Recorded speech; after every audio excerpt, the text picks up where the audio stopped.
This video is for all the people that think Elon Musk was going to ruin Twitter. I've got news for you. Twitter was a failure. Now, I know you may be saying, how is that possible? There's so many people using it. I like Twitter. That means it must be a commercially viable product, right? No, not even close. Twitter has been losing money every year since 2006. Now, let's evaluate that. In 2006, we were playing classic World of Warcraft. Dragons! Pluto was still a planet. This guy was Superman. This song was brand new. I'm on tonight, my hips don't lie. And the crazy thing with Twitter is that there's no sign of the bleeding stopping. The platform has had no serious changes in monetization. Nothing has really changed on Twitter. They've added a few new things. The website has grown in terms of user base, and the culture has evolved. But the actual website itself is basically the same since 2006. Now, you compare that to YouTube and all the things they've done. YouTube in 2006 was literally just a silly cat video website. And now it's everything. YouTube is everything. Every major news station, anything you want to know. If I want to know how to repair that refrigerator, I can find it on YouTube. Twitter is still just the same thing. It's been since 2006. Did Elon Musk pay too much for Twitter? Well, according to the stock price, yes, he did. He significantly overpaid market value for Twitter. However, Twitter is a tech stock, and tech stocks are notoriously volatile and quite frankly ridiculous. They rocket ship way up and then they crater. It's insane how wild the world of tech stocks are. And the reason for that is because fundamentally tech stocks are hard to appraise. If you're going in and buying a factory, you can, with a reasonable degree of accuracy, appraise the value of the real estate, the building, the machinery, what you're making, your inventory. You're able to reasonably figure out how much that's worth. Now, it's obviously not going to be 100% accurate, but compared to something like Twitter, where it's like, how much is this audience worth? How much is this brand worth? When you buy Twitter, you're not really buying much of substance. There's not like a substantive, like it's not like a building or a product or you're kind of buying something that's very nebulous. So maybe he did overpay, or maybe he really underpaid. We're not going to know for probably about 10 years. But even if he did overpay, does it matter? He's still the richest man on earth. What's another, let's say he spent $20 billion too much. Like, does it really matter? So what's Elon been doing so far? Well, the first thing he did was just start cutting people's heads off. He started firing and laying off a sizable chunk of the company. Reports are about 75%. Now, some people are going to point to this and go, looks like things are going bad at Twitter. Those people are dumb. That is good news. Twitter was hemorrhaging money. And it's not like Twitter ran under Elon Musk with all these employees and now things have gone bad and they got to let people go just to survive. No, this is the first thing he did. Took the company private and has started making dramatic changes to lean down the company and actually make it something commercially viable. This is a win. Like, the only people that don't understand how much of a win this is don't understand that Twitter was a failing business. It was failing.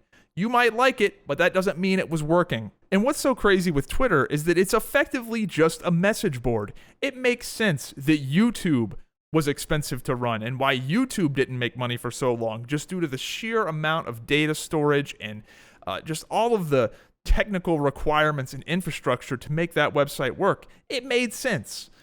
I don't know why Twitter has that many employees. I couldn't tell you. Another thing Elon Musk is doing is diversifying how Twitter makes money. Now, Twitter has pretty much only made money off of really low-paying, crappy ads. Ads on Twitter do not pay very well because they're very easy to ignore. They're not very well targeted. I get advertised all sorts of crazy nonsense that's like not even applicable to my gender, much less my interests. And in Twitter, just by the nature of the content, can't have like pre-roll ads like YouTube can. YouTube ads are just on point, man. They throw you stuff that you're reasonably interested in. They're pre-roll ads. They pay much, much better. YouTube and Google have it much more figured out compared to Twitter. So Twitter is trying to diversify how they make money.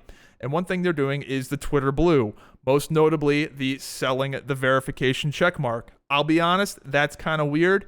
I'm not sure what I think about that, but Twitter diversifying how they make money is only a good thing because their ad business is just not enough. I don't know if Twitter is going to be able to legitimately have a good enough ad business to make it, operate in the green. I just don't know. It's very difficult to advertise on strictly text-based things. However, it looks like they are trying to get away from Twitter being a text-based website for the most part. Looks like they're going to start having their own sort of YouTube partner program, monetization, profit sharing thing. This is only a good thing. Twitter at the moment is kind of just a dumping ground for people to self-promote and get people off the website, or just have nuclear hot takes, or just try and farm attention. I know all social media is like that to a degree, but nobody goes on Twitter to learn how to fix their car. It's not useful. There's not a lot of incentive to make genuinely good educational content or substantive content on Twitter because there's no monetization model. Now, a lot of people like to point to YouTube, people that honestly weren't around back then, like to go, oh, YouTube, once he's only doing it for the money. Once the partner program came in, the content went to shit. That is not true at all.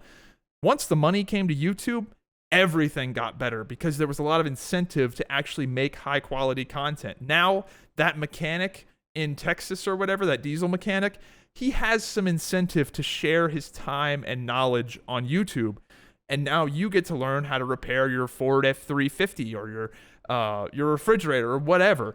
The money hitting YouTube and the incentive structure and the breakdown of I think Twitter is planning on doing a genuine profit sharing percentage based split. I think it's 60-40 in favor of Twitter. I'm not sure what I think about that, but this is only a good thing. Twitter diversifying how they make money as well as paying their creators that create good content is only a good thing. Twitter at the moment is just a dumping ground, and very rarely do you see some genuine high quality content, high quality tweets coming from anyone. Occasionally somebody will post an educational thread that really breaks down some news or shows you how to do something. That you do see that from time to time, but for the most part it's just companies self-promoting, media self-promoting, influence self-promoting, or gamers talking shit or political hot takes.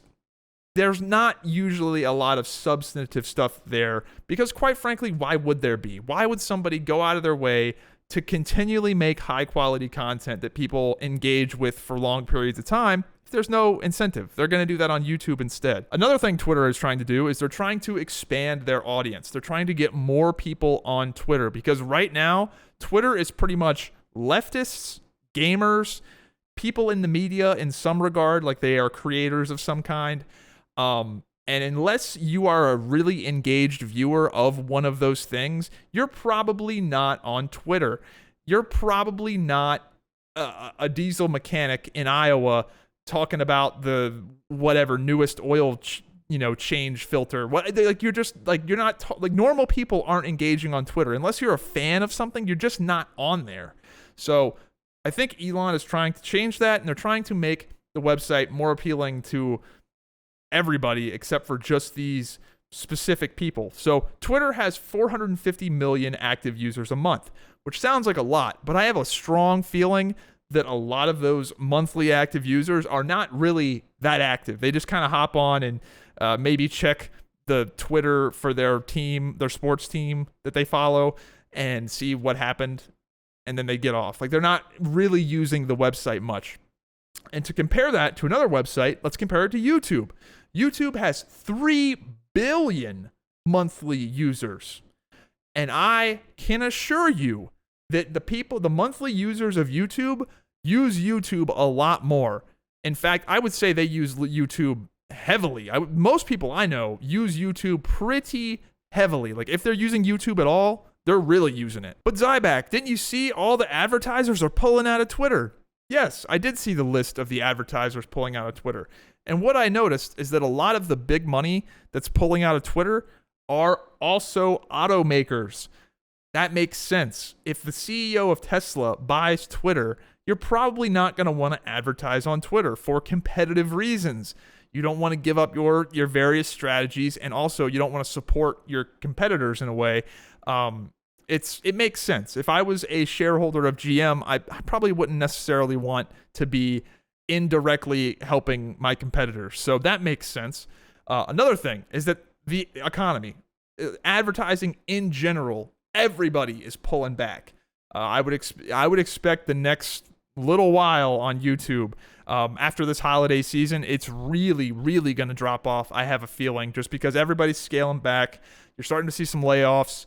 The economy is just cooling down, man. So advertising in general, you're gonna see less of it.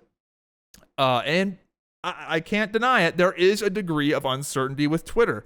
Twitter is gonna be crazy and filled with bullshit. The new verification thing, people pretending to be Dave Chappelle, like there's gonna be some serious pain with the changes that are coming to Twitter.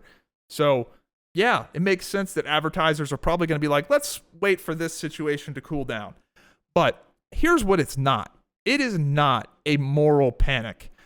Twitter has some of the most vile, literal pornographic, vile content that does not break the terms of service. You can have somebody getting bloody fucked in the ass on Twitter, and it doesn't break the terms of service. It's crazy. I have seen children die on amusement park rides on this website.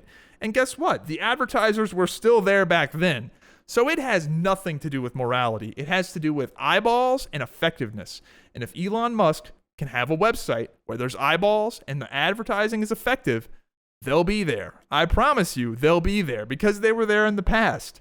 This is not some moral panic where, oh my God, if Andrew Tate is on Twitter, then Ford won't want to, or that's a bad example, then Coca-Cola won't want to advertise here. No, they don't give a fuck. If Andrew Tate's top G's are all drinking Coca-Cola, Coca-Cola will be happy to take their money. In conclusion, a lot of heads needed to roll at Twitter, and Elon Musk has been the executioner. Their staff and their overhead was just incredibly bloated. And not only was it incredibly bloated, there was so much activism within the company that it was just hamstringing the potential user base that could have been there, because you just have these lunatics, quite frankly, ruining the website. So I think Elon Musk has a serious chance to make the website much more popular, and I think he has a real angle here if he really does genuinely create a relatively uncensored free speech platform. That's going to attract a lot of people, because the average person is starting to wake up to the fact that everything is algorithmically curated and everything is censored and suppressed to some degree. Even boomers, like boomers using TikTok now, are starting to understand that it's like this algorithmic manipulated thing. Like even the old people are starting to figure that out. So I think that if he can angle himself and Twitter as the place where that's not happening, there is some appeal to that. And yes, there's going to be a lot of people complaining on the way there, because their safe space is getting destroyed flat out.